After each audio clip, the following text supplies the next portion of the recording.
Welcome viewer, I am Murugan S.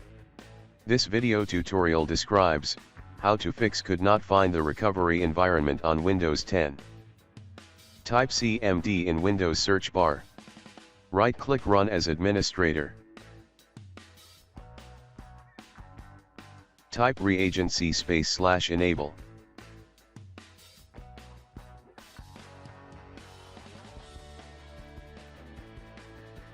Type reagency /info. Windows RE status enabled.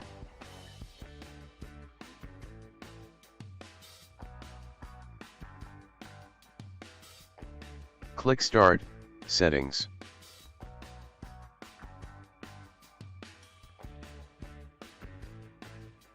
Click Update and Security.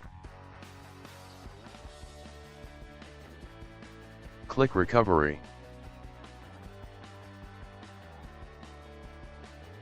Click Get Started.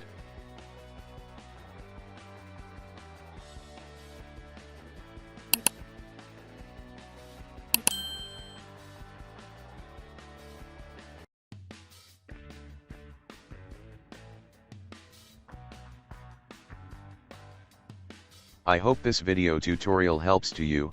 Please like, share and don't forget to subscribe my channel. Thank you very much. See you next video.